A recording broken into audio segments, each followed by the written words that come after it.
Hi guys, welcome back to the Spurred on podcast, and I thought I'd do a little transfer deadline wrap-up video for you. Of course, the deadline ended, I would say, unexpectedly for Tottenham, with them actually bringing in a player at the last minute who we had barely been linked with. However, 10 huge European clubs across Europe were interested in Lucas Bergvall, including, right at the end, Barcelona. And in keeping with this transfer deadline, we have proven right now at Spurs that the project that our recruitment team, Lang as the sporting director and obviously Big Ange Postecoglou is putting together is attracting these players over and above big clubs like Bayern Munich, and in this case with Lucas Bergvall, Barcelona, who are right in there in the end, expecting him to sign for them, but he didn't. He came to Spurs. And what do we know about him? Well, he played for Djurgården in Sweden. He's only 18 years old, and the fee is rumoured to be 10 million euros plus add-ons. For an 18-year-old, you may think that's quite a lot of money. It's a risk, but I would say, based on everything that people are saying about him and what I've seen and read about him, it is a really small risk. He has got genuine talent. He's real potential. Raw, of course, at so young, but has already made 29 appearances in the Swedish league, scoring 3 goals and making 1 assist. He's also had a cap for Sweden, and that is why I think Tottenham Hotspur was so keen to get him in a similar way to how we were trying to get Antonio Nusa in, trying to get these players who are so talented, kind of deemed to be wonder kids in the game, in at Spurs before they can go elsewhere. And that's also why I think we used agent Dejan Kulusevski to take Bergvall around the Tottenham training ground and persuade him, say, this is the place for you. So he has his medical today. He actually turns 18 years old today, so he's allowed to sign his first professional contract. And that's why the transfer deadline day, despite it having gone over and finished yesterday, doesn't really matter, because we're going to sign him up today and then let him go back to Djurgården for the rest of the season and join us in July. He's 6'1", quite tall for a central midfielder, but that's really good because as he fills out, he'll become a powerful midfielder, just in the same way that once Pat Matasar fills out, he's going to be powerful as well. We're really getting these young players in at Spurs now, and we're going to have such an exciting future.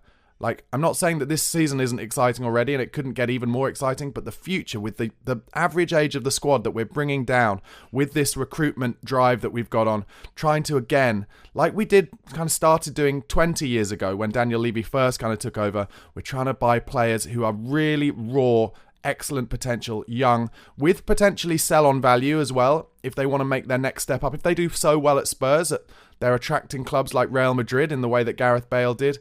This is the better way forward for Tottenham Hotspur. When we had Jose Mourinho and Antonio Conte, and they're, as we've always described them, win-now managers, but they are also, they only wanted players coming in who were ready straight away. It doesn't suit the club. It doesn't suit Tadei's to do. For us, I think, in terms of growing, where we need to get to properly challenge, we need to have a young, hungry squad of talent, of ball players. And that's what we're signing at the moment. We're literally only signing players who are really comfortable on the ball. So I'm really excited about it. I'm also incredibly excited about how our recruitment is quite quiet now, in the way that we don't get as many leaks coming through. I think there's something really good about that. We'd barely heard about Lucas Bergvall. He was barely on the radar. And suddenly we're in there right at the last, pinching him from under Barcelona's noses. So what do we know about him as a player? I'm going to go into that in a second. First of all, guys, thank you so much for your support and continuing to watch and listen to my videos. You can become a Spurred On Pro member or a Patreon member. It's only £1 a month. If you could sign up to that, it enables me to continue making daily content for you on all things Spurs. And I'm getting such great comments and reactions from you guys. I really appreciate it. So if you want to become a Spurred On Pro member or a Patreon member, just look in the description box.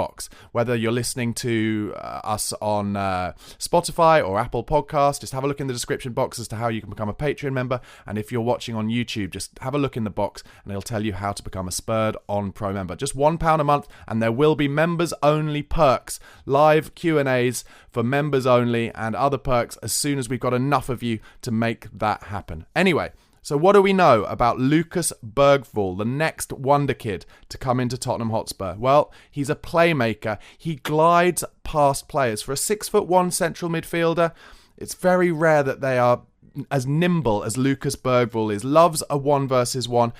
Beautiful passer of the ball, always with his head up, looking to get the ball in between the lines, into the pockets, and that's something that Ange loves so much. He just wants all his players. If you think about how Christian Romero on the ball, our centre-back, really, other than the keeper, the person who's supposed to, on the pitch, be the least talented in terms of passing in between the lines, Romero, when he has the ball at his feet, he's always looking to make the pass in between the lines, where the pressing team are coming, get it into the central midfield, take risk rather than always go side to side, and that's why Tottenham are only looking to buy players at the moment who have their head up and are interested in playing forward all the time and getting that ball in between the lines. Lucas Bergvall, an unbelievable decision maker, despite the fact that he's only 18 years old today.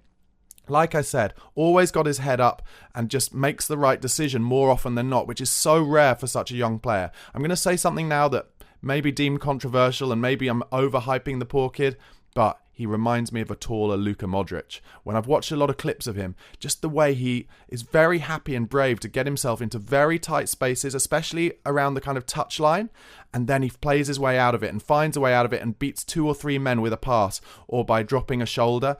And that is something, when Luka Modric was in his pomp at White Hart Lane, I'm not suggesting that was the pomp of his career, by the way, but in his best form at White Hart Lane, I remember I'd be at the stadium and he would come and get the ball on our own touchline, like the goalkeeper's touchline, because we weren't kind of keeping hold of the ball, and he would drop a shoulder and get past a couple of the pressing attackers from the opposition team. Bergvall has that in him. So brave on the ball. It's unbelievable. Incredibly skillful. That's what he can do a trick, like every member of the FIFA generation, the Gen Z players now, they can do a trick. But what I love about Bergvall is he's happy to pass the ball 5 yards to get out of trouble as well, or drop a shoulder and beat a man if he needs to. I love that about him. His head is always up, as I've said, really reads the game well. Lots of examples I've seen online of him making excellent interceptions, which shows that his ability to see where the opposition are going to pass the ball is right there, and he's able to make those interceptions, which is vital as a central midfielder to then get the ball and transition really well, which will work so well with Ange Postecoglou's teams, where he loves to have those quick, wide forwards. So when we got the ball on the transition, then play them in between the lines. Excellent. Loves to drive forward. Doesn't just sit on his passes. Like I said, a good passer of the ball, but he's always then going to get the return ball as well. And that's something that, although I don't want to, give too much credit and props to Arsenal players, Martin Odegaard is really good at. Christian Eriksen was also really good at in his prime at Spurs. Gives a great pass and then goes again, tries to get it, makes a late run into the box. And like I said earlier, just Bergvall glides past players, a really cultured central midfielder. Head up, tall, always kind of leaning back. What a player. I really like the look of him. As I mentioned earlier, just loving right now how young players around Europe are seeing the project that we're doing at Tottenham Hotspur and saying, yeah, I'd like me a piece of that. And I don't think it can be underestimated how good these conversations must be that Ange Postecoglou is having with these players. So obviously Langer and the recruitment team are the first ones talking to the agents, and then it comes all the way along the line, and then the final conversation is with big Ange Postecoglou. And he clearly doesn't lie. He tells the truth, tells it how it is. He probably keeps these conversations really short, but he makes these players think, yeah, I want to be a part of that. And for the same reason that Nusa didn't choose to come to Spurs and chose to go to Brentford, even though seemingly he's since failed his medical there.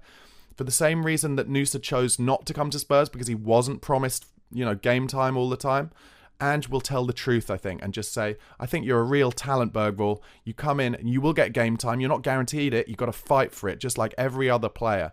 But he says something that gets these players wanting to come. Just having mentioned Antonio Nusa, now that his move to Brentford didn't go through, or didn't seem to go through anyway from what I saw, I wonder if there's another opportunity if his injury dies down. I think I read that maybe it's like a cartilage injury in his knee. I wonder if there's a chance for Spurs to go for him again in the summer, or whether that kind of was a Bergvall or Nusa situation and they moved and pivoted onto Bergvall having not got Nusa. It'll be really interesting to see, because they've clearly, in the recruitment teams at Spurs, got a great list of young kind of Wonderkid players who can all play football, who they want to see if they can get into the club. So I don't know if that Nusa deal is dead. So in terms of the deadline wrap up, how we've done, obviously the first player we got through, Radu Dragushin, we haven't seen too much of him yet, but he looks like a beast. And right now he's in that really important time, settling into the squad, getting to know and make friends with the other players, but also learning how to play in the way that Ange wants to play. And it wouldn't surprise me if he starts a game in the next few days. Maybe too soon for him at Everton, but with so many games coming up, and having played quite a few games over the last month, he will definitely get game time. Then, of course, there was the very quiet Timo Werner loan signing, just came out of nowhere. And Timo already with 3 assists under his name.